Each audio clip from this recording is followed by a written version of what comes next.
forensics, but in the MCU poses some interesting questions. Were the nightmares Wanda gave the Avengers in Age of Ultron visions of other universes? Tony's dream that he told Pepper about in Infinity War? Last night, I dreamt we had a kid.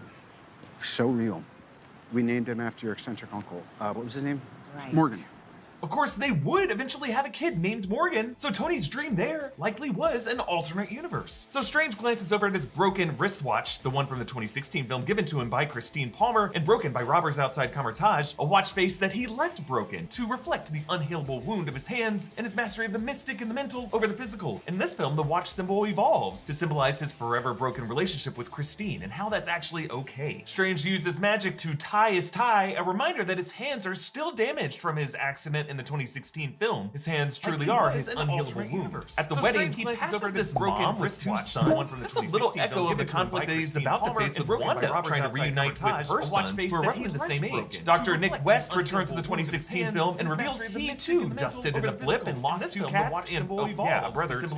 He ponders if there could have been any other path Strange might have taken in Infinity War. And by having to think about this, Strange faces that his sacrifice play at the time stone, while it eventually led to the Avengers being able to fix things sort of in Endgame, it also left survivors living with the emotional toll of that conflict. And in Wanda's case, Thanos using that same time stone to render her heartbreaking healing a vision. Dr. Nick Strange turns a glass of water into wine, bringing Jesus over here, also reminding us of when he refilled Thor's beer mug in Ragnarok. Really the best creation magic, if you ask me. Strange apologizes, saying that he made sacrifices to protect Christine, but that he's glad she's happy. Really, this whole movie is a tug of war between sacrifice on one hand and happiness on the other. Our heroes begin this movie thinking that sacrifice comes at the cost of personal happiness, but must learn by the end of the film that sacrifice to render her heartbreak is really how we find deeper fulfillment. Strange turns a glass of water into Strange hears commotion outside and tugs his red pocket square, revealing it as his cloak of levitation. Not really the chef's got trailer breakdowns for theorizing that pocket square was his cloak. I love how he summons it in free fall, making this his version of Tony Stark being caught by the Mark 7 armor while falling in the Avengers film. Now, this beast is initially invisible, similar to how the supernatural forces of Moon Knight are initially invisible to onlookers, but Strange decloaks it to reveal the squid monster of Gargantos, a lesser-known comics foe named more than Submariner. And I love how the animators use his single eye here to rise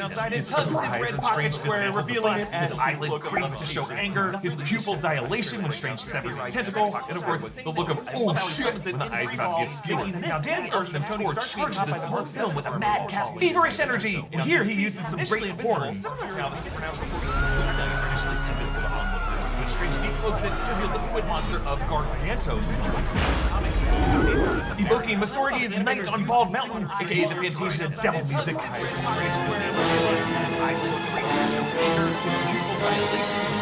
The back of the bus has an ad for La Llave Coffee, unlock a better day. La Llave being Spanish for key, a hint at Strange's upcoming quest here. He uses watch to unlock the back door, and also this Spanish-speaking superhero being the key to his multiverse. Also nearby is an ad for the magic of celestial tea, and when Strange jumps on a taxi, there's a sign behind him for Night on Bald Mountain, aka a nod to Stan Lee, whose real name was Stanley Lieber, and the 2008 Hulk movie paid tribute to him with Stanley. The back of the Wong shows up to try to restrain Gargantos. Gargantos uses one of his suction cuffs to detach his kunai, then showing how he does have some defense against the kinds of attacks Namor. He scales a building, Sam Raimi evoking his sequence with Doc Ock scaling the building in 2004 Spider-Man 2. Meanwhile, back at the wedding, I'm Christine with Charlie is a cameo by this movie screenwriter, Michael Waldron. Strange uses his giant remote hands to use a lamppost to javelin Gargantos in the eye and then pulls that eye out with his connective tissue looking a lot like Sam Raimi's hilarious flying eyeball in Evil Dead 2. Strange and Wong mention their recent deal with Spider-Man in No Way Home, and America asks if he shoots webs out of his butt, referencing how Tom Holland Peter and Andrew Garfield Peter were both pretty grossed out by how Tobey Maguire Peter's webbing came out of his body. The production design choice was actually made by Sam Raimi in that initial series. Like, does he just come out of your wrists, or Strange uses his giant does it come out of anywhere else? use a lamppost to javelin Gargantos in the eye. Now wait, didn't Strange and Wong forget about everything after that movie's final memory wipe fell? Not exactly. They Strange and Wong mentioned their recent deal with Spider-Man. They still remember a masked Spider-Man being part of their history. Like, notice here, they never call him Peter Parker and aren't really sure how his webbing works, just further proof that he's just back to being a stranger to them. But they still know of a Spider-Man existing in this universe. America shows them Defender Strange's corpse on the Sanctum roof, and Strange buries him up there, saying that he's, quote, buried worse. And I'm dying to know who else in Strange's life that he just buried and where.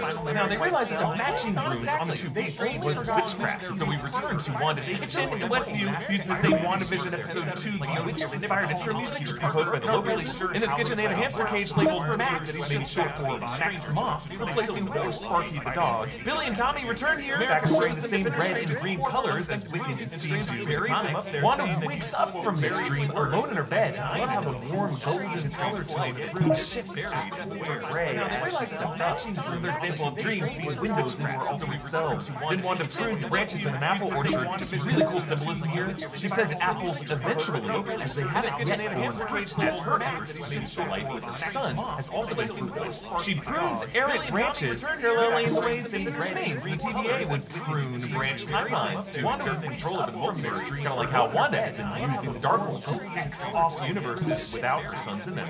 And these being apples definitely reminds us of the poisoned apple, the Witch Queen of Snow White, which actually gets cameo later on in the film. Strange says the flowers smell real, and Wanda claims she put reality wards and witchcraft behind her after Westview. Yet even here, the simulation seems real enough to nearly seem strange. They chat. What do you know about the multiverse? Dave had his theories. He believed it was dangerous. And then she drops some branches in a crate labeled Wanda as the old girls. Now in the comics, Wendell Volker is an academic who, along with Reed Richards, discovers that Baron Zemo has traveled back in time in the 2007 Thunderbolt story. I don't know, maybe this is on a Sokovian estate that Wanda. Strange says the flowers somewhere close to that mountain Wanda claims she was reality. Wanda says there are other Avengers, and Strange mentions the Archer with the Mohawk and several bug-themed crime fighters, of course referring to Hawkeye, Ant-Man, the Wasp, Spider-Man, and possibly now the Scarlet Scarab from Moon Knight. And he says drops the branches in a crate labeled Wanda. There actually is a vintage Marvel Superheroes lunchbox with Spider-Man, Cap, and Thor on the front, Fantastic Four on the back, and on the side, Scarlet Witch, Daredevil, and Yellow Jacket. Wanda mistakes the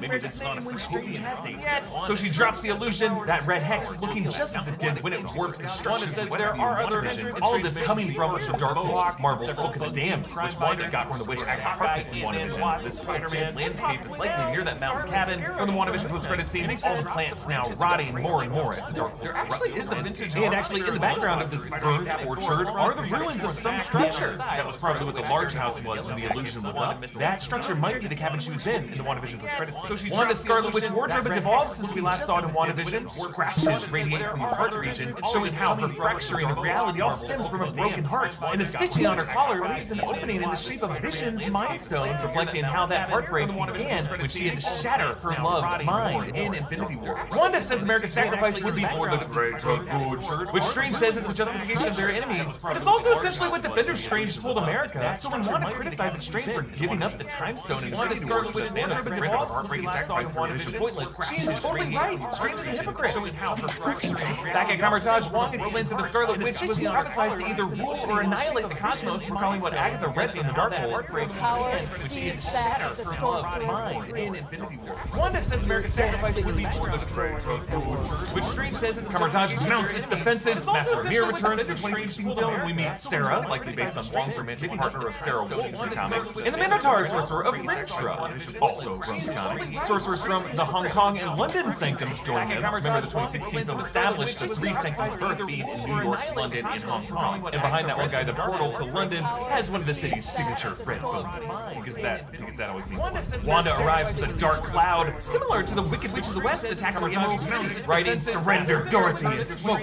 This being another witch demanding a magic girl from another reality give herself up, and so she can use her in a quest to power. Actually, you can map this whole movie over the Wizard of Oz. The shots of them running along a brick road, Defender Strange being the brainless scarecrow who ends up wobbling around puppeted, Our Strange, the heartless Tin Man who has one of the city's Wong, the lion who gets his nerve, the Illuminati, of course, the great and powerful Oz, ultimately proving to be total liars, their Aunt Christine, Linda the Witch, who ultimately teaches Strange that there's no place like his own reality. I mean, The Wizard of Oz is one of the coolest, scariest, and most visually inventive films of all time. Any multiverse movie is right movie over the Wizard of Oz. Wanda probes the Kamar-Taj barrier, and then finds its speaker way in by being the brainless scarecrow, similar to how she dismantled the Avengers in Age of Ultron, the heartless Visions in their temples. Wong, the lion, she blasts the hell out of Kamar-Taj, all of its artillery and its archers, leaving proving to be total liars. That she just obliterates, which seems cruel at first, but teaches Strange that there's no place like his own reality. I mean, Strange traps Wanda in a mirror dimension trap and teaches it to go with her music box music until the shards jump out of her. At this point, Wanda's fingertips have turned black, the way Agatha's did in WandaVision when she used magic to ride through the Darkhold. They retreat into the inner chamber where the camera glides and distorts as doors slam. Raimi shoots all of this with the same claustrophobia and external audits trying to break in that made the Evil Dead so fun, and like the possessed woman there, we only see the demon hands reaching up to grab people, which is also the kind of imagery Raimi used to drag me to hell. Strange realizes Wanda's using reflective surfaces to get in, and as they rush to cover each mirror and puddle, on the first one that Strange covers for just a few frames, Raimi sneaks in one of Wanda's eyes, glaring at Strange. This is really creepy.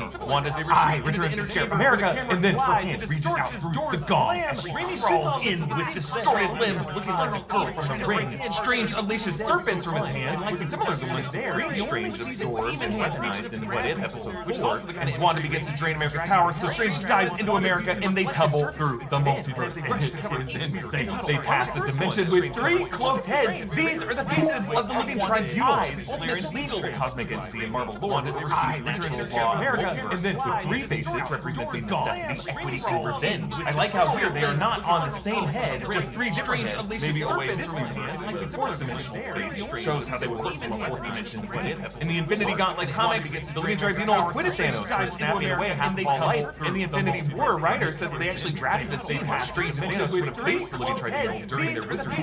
Then they enter this cosmic realm with all these curved paths that snake back towards the lone source. And it's like a mix of celestials, world forged and tunnels. I think we might be seeing I like how here Professor X's famous way of connecting with all the minds. Then they fall through a freaking beehive filled with bees, lined with honeycomb. Now we later learn in this movie it was a bee landing on America's finger that first triggered her fear and opened the star portals that took her moms from her. Is this what the hexagons and the beekeeper from WandaVision were all about? Can someone tell me, please? Then they're underwater beside a coral reef, and some of those fish swim out with them back in the open air New York, where they pass taxis with the ads Grindhouse Releasing, which is a company that remasters cult films and partnered with Sam Raimi to restore the Evil Dead. It's run by Bob Morales. Beehive filled with bees. The next universe is a grid of techie tubes. It's actually filled with stark drones. First triggered her fear and home. Perhaps it's the reality where they overthrew humanity. Then a hellish space filled with bones. True fire and brimstone here. Strange runs into a pile of skulls. Other skeletons are climbing lampposts made out of spines. All the buildings are made of bones. I mean, I would say this is just the MCU hell. But this movie also shows us like multiple possible hells. And Moon Knight did just explain that the MCU afterlives of the Egyptian underworld and the Wakandan ancestral plane are actually part of the same realm, just subjectively taking the form of whatever they believe the reality where they. So these various hells might be part of that same belief-oriented afterlife system. Next, the universe with the T-Rex fighting the Triceratops. Then an animated universe with some goofy marching band music. Now this is not exactly the animated style from What If, and they do pass that Jonas and James sign, so this is actually the same spot where they fought Gargantos. Then this interesting reality with the wreckage of some propeller plane with green flames. No, I thought maybe this could be the Valkyrie plane just from the first Cat film if it had made it to its intended target of New York. Then a reality where everything takes a cubic form. I just love how the break line between the block separates on the teeth of Strange's open mouth. Then they shifted to sloshing paint, a reality where America says she's been trapped in before, making it really hard to eat. Then I love the James old-timey film desaturated with air on the celluloid, showing 1930s New York, Model T's, the Brooklyn Bridge, and a blimp. No, I thought maybe this is the world that Steve Rogers and Bucky Barnes grew in. Then this interesting alien setting that also looks a bit ancient, because it includes a Stonehenge configuration. Remember, Thor: The Dark World suggested Stonehenge was part of a coordinate layout to triangulate the convergence. So maybe this is the alien society to help lay out those coordinates. Then 2 more futuristic-looking realities. Then a rocky volcanic setting with lava rivers, looking a lot like Mustafar from the Star Wars universe. Actually, in a similar montage from What If Episode 8, Ultron, Infinity, and the Watcher, that also looked a lot like Mustafar. And they land in Dimension 838, a utopian Manhattan covered with plant life and wind turbines, all built from the skyscrapers. The Empire State Building has a waterfall running from it. This actually seems like the direction 616 Manhattan was going towards. Far From Home revealing a new atrium constructed into the Avengers Tower and various fantastic settings of the ground level. All the advances in this reality were certainly innovations of Reed Richards. They're on the roof of the 838 Sanctum. You can actually see the same greenhouse and mound where Defender Strange was buried back in 616. Strange said he had been on weird trips before, of course referring to the similar multiverse montage from the 2016 film. The world building of 838 is really cool. All the citizens wear monochromatic colors, which might just be a hint of the cold functionality of the society, the emphasis being on national unity over the artificial unity, and just visually for the sequence, it helps Strange and America stick out like sore thumbs here. Also, a little detail I thought was interesting. If you look around, pretty much everyone is carrying an umbrella that might be connected to those rainbow colors that you've been on weird, which might be an indicator that in this universe, rain and weather patterns are actually artificially controlled, scheduled on clock citizens coordinated by Reed Richards, maybe by Aurora Monroe's storm as well. A measure they take to help combat climate change, ensure plant life is properly hydrated, and the people who live here just kind of have to deal with rain being part of their lives also. Of course, the traffic colors are reversed: green for stop, thus the X's; red for go, thus the arrows. Now, the fact that 838 proceeds on red when we would stop does foreshadow how the foolish Illuminati's gonna proceed on the Scarlet Witch when they definitely should not. Our man Bruce Campbell cameos. Sam Raimi's star from the Evil Dead films, who cameoed in all 3 of his Spider-Man movies, and all those characters were actually planned to be Mysterio, Quentin Beck, Sam Raimi's fourth Spider-Man film. Of course, the traffic colors are reversed. Here, Campbell's playing Pizza Papa, a vendor who sells pizza balls. Strange curses his hand to punch himself in the face for 3 weeks. A nod to Ash's cursed hand in Evil Dead 2. A memory lane bank reveals the flashbacks of Christine giving Stephen that watch, and America's origin using the mothers in Utopian Parallel. But in the comics, this was not America's fault, or even the Bee's fault, and really her mother sacrificed themselves and ended up disintegrating to becoming part of the universe. But here in the MCU attempted that their minds might still be alive. So they arrive at the 838 Sanctum and the statue of Supreme Strange, which has been built out in the street, curses his hand to punch himself go around for 3 weeks. A nod to Ash's. The plaque reads, Dr. Stephen Strange gave his life to beating Thanos. We express eternal gratitude to Earth's mightiest hero. Earth's mightiest hero, of course, the nickname for the Avengers in comics. There's a rare bookshop on the other side of the street called The Clouds, which could be a nod to comics writer Bob Cloud, who co-created the New Mutants with Chris Claremont. Mordo returns to the 2016 film. Strange says Mordo dedicated his life to trying to kill him, referring to that movie's post-credit scene where Mordo turned against all sorcerers. Built out in the street versus his hands to punch himself. We never get to see any real conflict between them since that moment. Mordo confirms Darkholds exist in every universe and explains the concept of dream walking, projecting one's consciousness into one's alternate self. And over this, Raimi shows cross-dissolving montages of Wanda's ritual. The visuals evoke the dream sequence of Rosemary's Baby, or surrealism, super close shots, close-ups of the eyes. I love how Danny Elfman scores this with rock,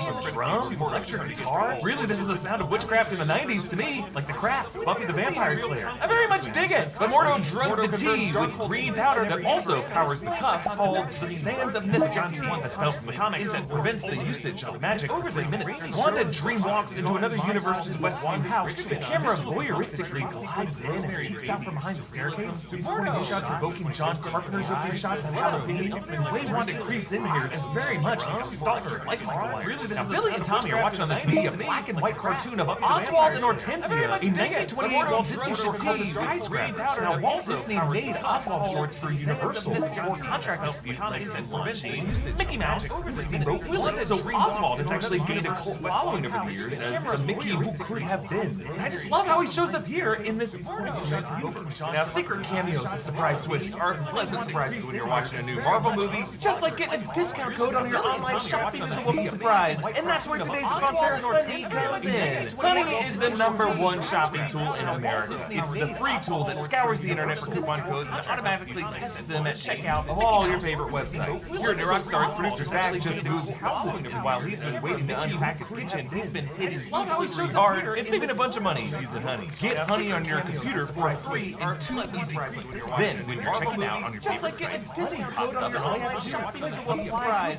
And that's where today's seconds as Honey searches for coupons on that site, and if Honey finds a working code, you will watch the prices drop. When there's a coupon, Honey finds discounts of 18% on average. 17 million people are saving money with Honey, and it's got over 100,000 5-star Google reviews. Take it from me, if you have a computer, Honey really should be on it. Get Honey for free by going to joinbenny.com/newrockstars. That's joinhoney.com/newrockstars so they know that I sent you. And thanks, Honey, for sponsoring today's video. A birthday photo of Wanda turns hysterical. You will watch especially creepy since the champagne is still frozen mid-spill. The peas roll around on the plate, evoking the way the food squirmed around in the kitchen in Poltergeist. An ocean churns in the coffee cup, an early sign of the incursions that Dreamwalking risks. Take the ocean similarly crashed through the post-incursion universe of Sinister Strange. And Dreamwalking Wanda takes control of this Wanda, giving us this chilling moment when Elizabeth Olsen looks directly at the camera, breaking the fourth wall as if to tell all us. A birthday photo of Wanda, just a really spooky horror trope that we've seen in the closing shots of horror films like Psycho and Paranormal Activity. Sarah breaks Wanda out of his Dreamwalking state by stabbing the Darkhold. Sarah burns crying a single tear, so Wanda turns to torturing Rintra and the others to get Wong to confess that the Darkhold was actually a copy of the spells carved into the walls of the temple on Mount Wundagore, which in the comics is a place where the demon Cthulhu inscribed the spells that were eventually drafted into the Darkhold. This is also the mountain where, in some comics, Wanda Wanda and Pietro are actually born in the castle of the High Evolutionary. We got a nod to that comic backstory in WandaVision with the sighting of Boba Milk, Boba being one of the High Evolutionary's Annie-men who nurses her.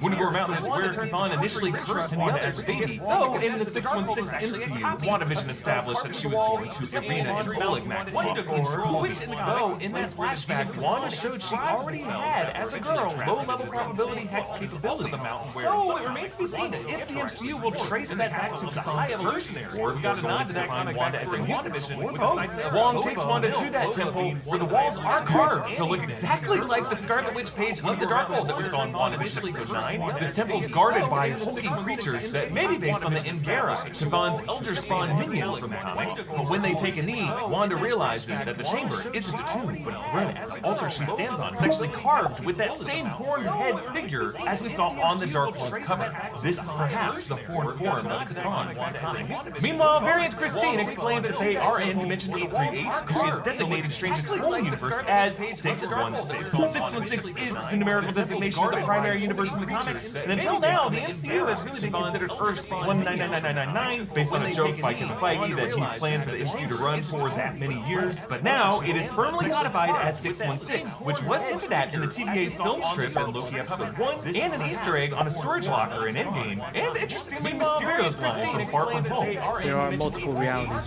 This is Earth, Dimension 616. I'm from Earth 833. Now, Quentin Beck was lying in that moment. He was reciting a script written by Goodman. So it's just a total uncanny coincidence that they chose the correct numerical designation that he planned to run for that many years. But now, Christine compares 616 Steven to 838 Steven using his head in film strip kind of multiversal fingerprint. So, like for Peter Parker, and his inherent figure and the mystery, powerful, dark, and still constant for those variants, they're hidden in trees.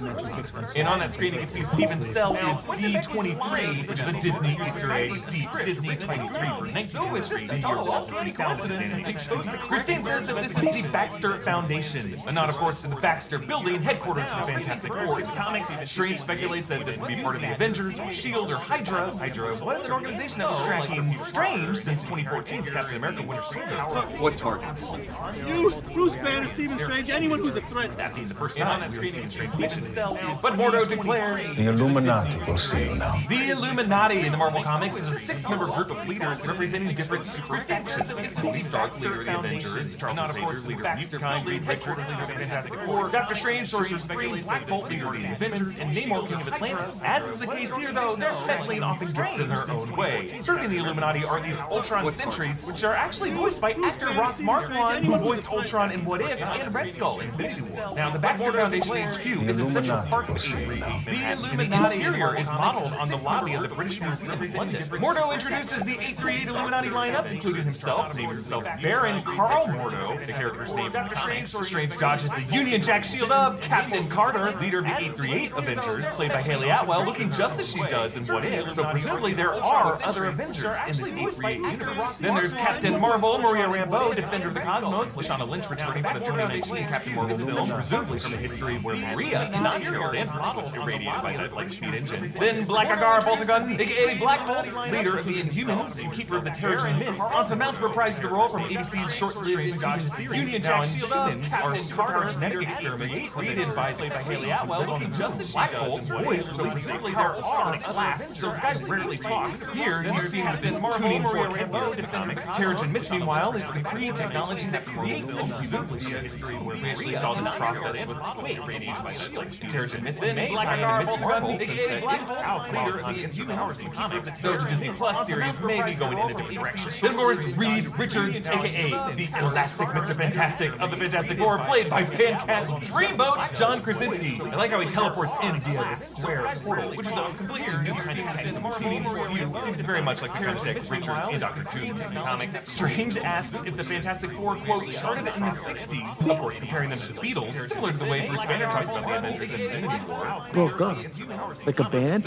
Like the Beatles? And the way Toby and Andrew thought the Avengers was a band in No Way Home. Elastic Mr. Fantastic of the Fantastic Four. Strange probably just joking, but Ant-Man director Vince Reed, I like how he teleports to the Fantastic Four movie set in the 60s, like the Beatles movie A Hard Day's Night, and many of us have speculated that the Fantastic Four could have existed. Strange asks if the Fantastic Four, quote, contemporaries of the younger Hank Pym, the way that in the Silver Age comics, the Fantastic Four and Hank Pym and Man all kind of work together. Now, Reed explains that Strange's arrival in A3 risks an incursion, which is a term in Marvel Comics for when universes collide, like a series of incursions between Earth Season 6 and the Ultimate Universe of 1610. The universe of Miles Morales is what led to the 2015 Secret Wars event, when all these variant heroes and villains met in Doctor Doom's Battle World, which is why many believe that the MCU might be headed toward a similar event in a fifth Avengers crossover film, villain of which, in this case, might be Kang and Conqueror. Because we saw what may have been incursions in the MCU in Miss Minutes' intro video in Loki Episode 1, and Kevin Feige just confirmed that Loki and Sylvie killing that Kang variant who remains led to the sacred timeline unraveling into various incursions, and that's really what set the stage for the crisis of this movie. Remember, the original Kang variant, Nathaniel Richards, was a 31st century descendant of Reed Richards, so really this is all connected. And of course, the sixth member of this Illuminati floats in, Professor Charles Xavier, with Patrick Stewart returning for the Fox X-Men franchise. We should tell him the truth. But rather than the exact character from those films, which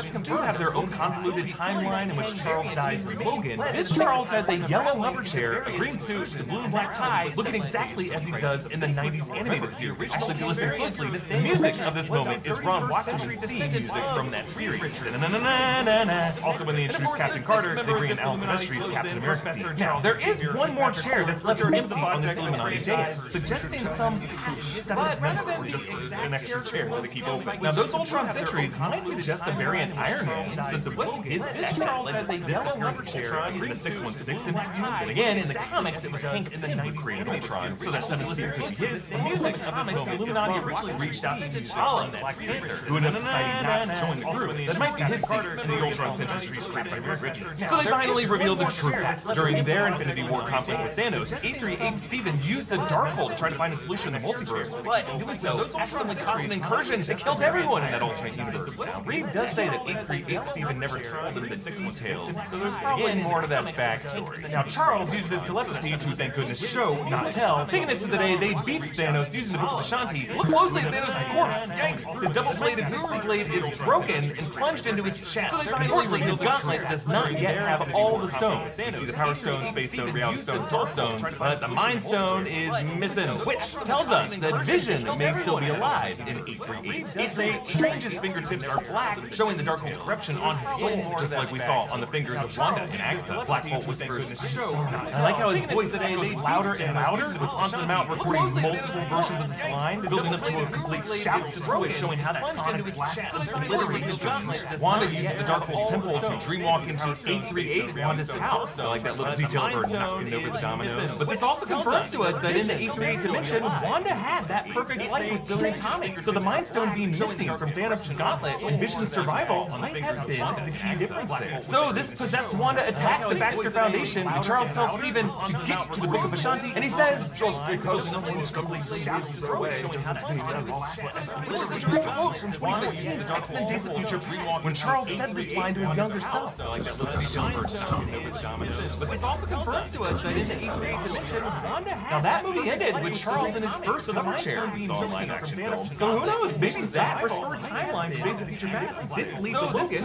Wanda attacks, and then after finishing off the Ultrons, Wanda marches in, covered in their oil like it is blood, recalling that dark moment in Age of Ultron when she ripped out Ultron's heart. Just couldn't believe that oil. The oil streaks on her face totally evokes Sissy Spacek and Carrie, which totally influences the bloodbath Wanda unleashes here. Also, the way her hand bursts out of the darkness later in her mind reminded us of Brian De Palma's final shot in that movie. Reed says that he has children of his own, and that their mother is alive, referring to Susan Storm, the Invisible Woman, and their children, Franklin Richards and Valerian Richards, and confirming that lineage will one day lead to Nathaniel Kang. Wanda erases Black Bolt's mouth like Neo in the Matrix, and folks, this is the most horrific death we have seen in the MCU. I hate to do this, but gotta go through it. Totally, just think about it. Black Bolt does not have to scream. The guy spends most of his time not at all using his vocal cords. It's just the minute of his mouth being erased that rattles him to his core. So he ends up making the worst possible mistake of vocalizing anything. That scream ricochets around his jaw. You can see it glowing on the other side of the skin until it amplifies, and goes back into his brain. Blood blowing out of his nose, eyes bulging a bit, and his skull blows out the back, then caving in, and then brains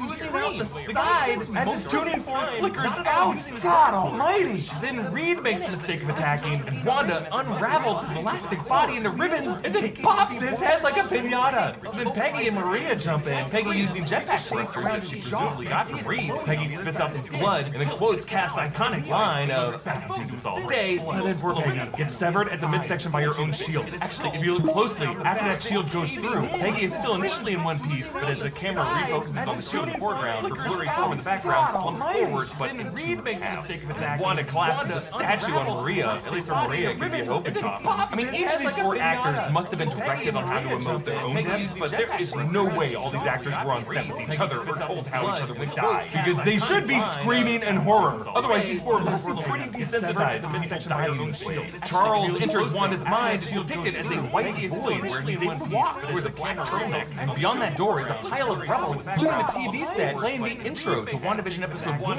Air sirens raid in. This rubble is clearly the rubble that Wanda and Pietro were buried under. This must have been direct artwork that landed in their home. But Scarlet Witch's red cloud closes in, and she snaps. The third time, they should be screaming in horror. Now, all these Marvel heroes coming together to try to stop the Scarlet Witch does not care who she hurts and she tries to do with her kids. Plot points inspired directly by the House of M comic event, but whereas that story goes deeper and deeper into X-Men and makes some major moves on whether or not they even exist in reality, this movie's connections of mutant kind stop right here. So Strange American Christine flee as Wanda chases them, her eyes glowing red, looking a lot like her zombie form from those episodes of What If. They find times that we should be screaming and locked die. Special key, Strange heroes wristwatch given to him by Christine, another absolutely element shared by all strangers. So they get to the Book of Ashanti and the Gap Junction, but Wanda attacks, and a page from the book burns out, showing a star if you look closely. So remember, the Darkhold page showed the Scarlet Witch. This book shows American Child as a symbol. Strange American Christine as Wanda chases antidote to the dark sorcery of the Scarlet Witch.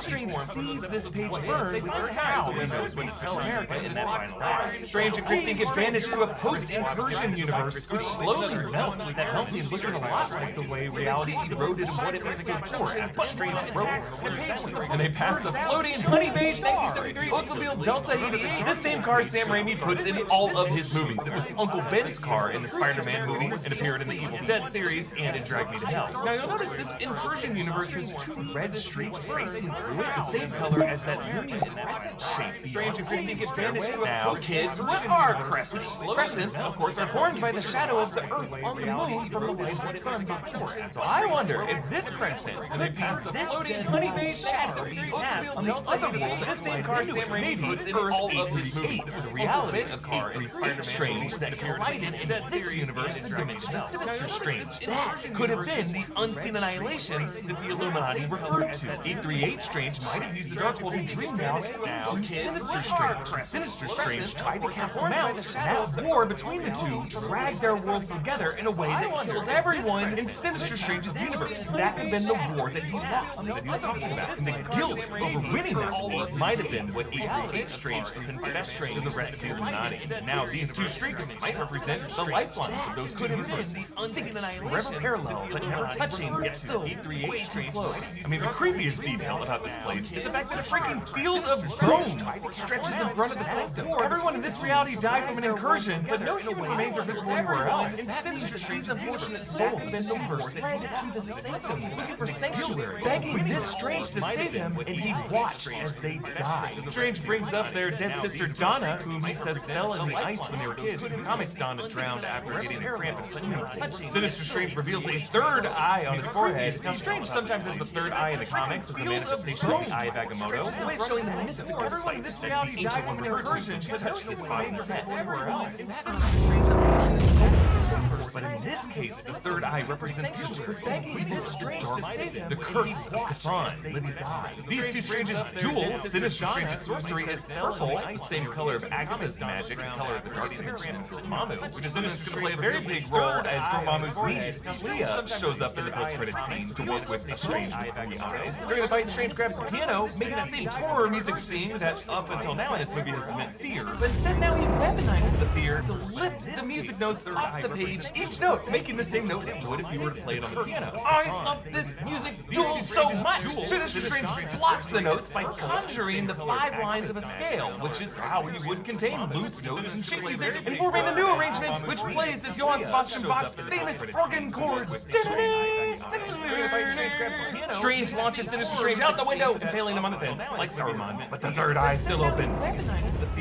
So Strange now uses the Darkbolt to dreamwalk into the one Strange still left in 616, the buried Defender Strange, resurrecting the corpse. Now remember, earlier, Wong told Wanda that no sorcerer can pass the barrier to Wintergore Temple. So those souls of the damned that attack Defender Strange are not just an obstacle. Using them by turning them into a new cloak is literally the only way Strange can fly over them. Strange is just a really smart example of what screenwriters call economy of story. Repurposing story elements we thought were just set dressing, characterization, or raised stakes, like the Defender Strange corpse, the watch, Strange seeing the star, resurrecting the corpse. So remember, instead giving them new practical functions for the hero to advance.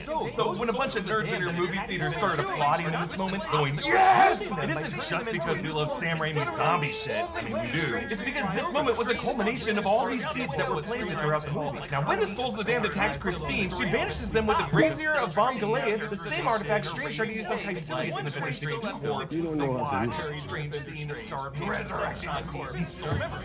Yeah, so that is why Caecilius hesitated. That thing could have banished him to hell. Strange arrives with the damned soul cave. Wanda says, "Dreamwalking, you hypocrite!" The same thing Caecilius shouted at the zombie when she used dark vision magic. Hypocrite! Now realizing America's power is needed to beat Wanda, Strange repeats, "This is the only way." So once again, we have Brazier of Von Goliath scene, and Defender Strange must once again face this moral quandary of sacrificing America. This time, though, America accepts her fate. So why does Strange now make a different choice? What has changed? What makes this Strange different? Strange trusts America to control her own power because every door she's opened in this film has brought them to where they needed to go. Remember, this is the same Strange who looked at realizing America's 65 paths and found the one correct path for his life. And so, unlike all the other Stranges who are